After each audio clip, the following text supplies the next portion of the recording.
Bismillahirrahmanirrahim.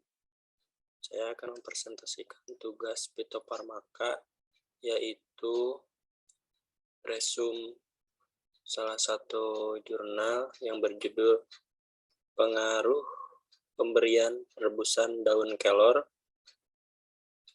terhadap tekanan darah pada penderita hipertensi.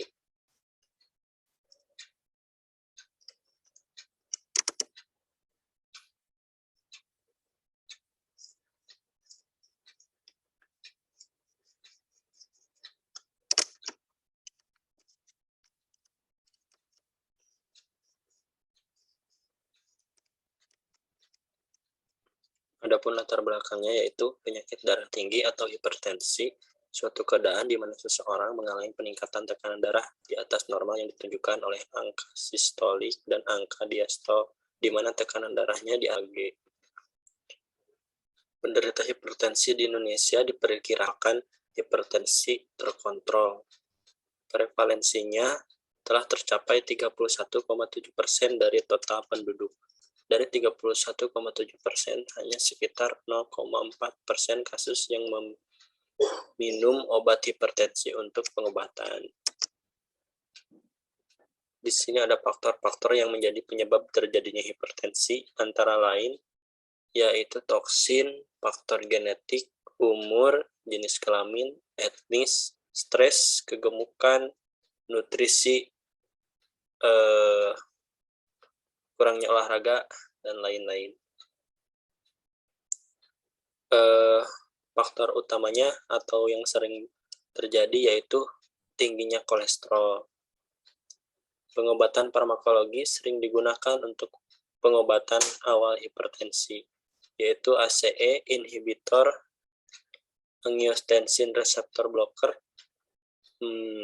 antagonis kalsium, diuretik, dan beta blocker. Namun, pengobatan secara farmakologi harganya relatif mahal dan juga dapat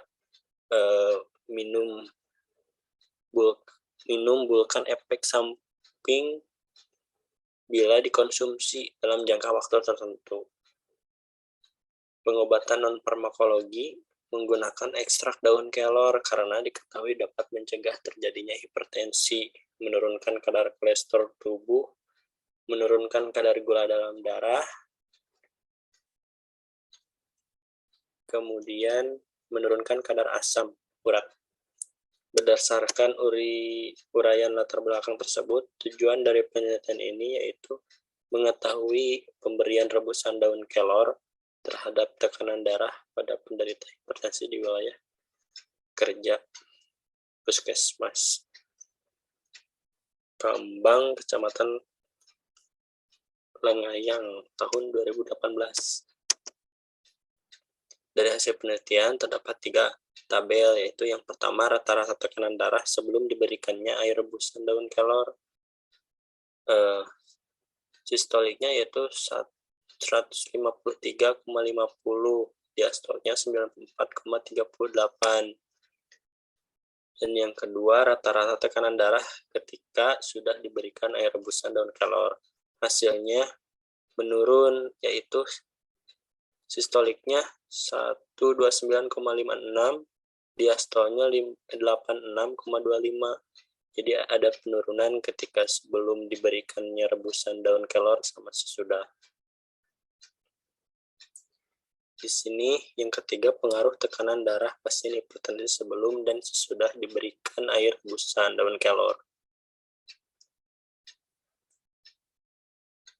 Value-nya sistol dan diastolnya menunjukkan 0, yaitu artinya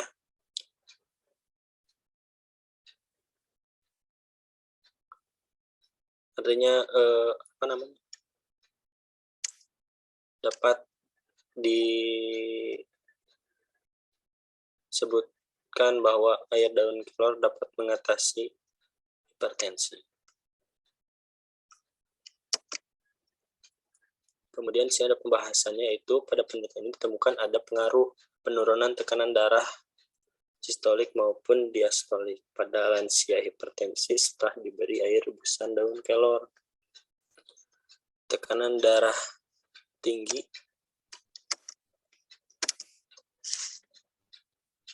merupakan faktor risiko utama untuk serangan jantung. Arteri membawa oksigen dalam darah ke otot jantung. Nutrisi penting yang dibutuhkan oleh seseorang yaitu menderita tekanan darah tinggi ditemukan secara alami dalam tanaman kelor. Daun kelor kaya akan potasium sehingga kadar sodium dalam darah dapat dikendalikan yang implikasinya pada penurunan tekanan darah tinggi. Kandungan fitosferol daun kelor juga dapat menggantikan peran kolesterol jahat dalam darah.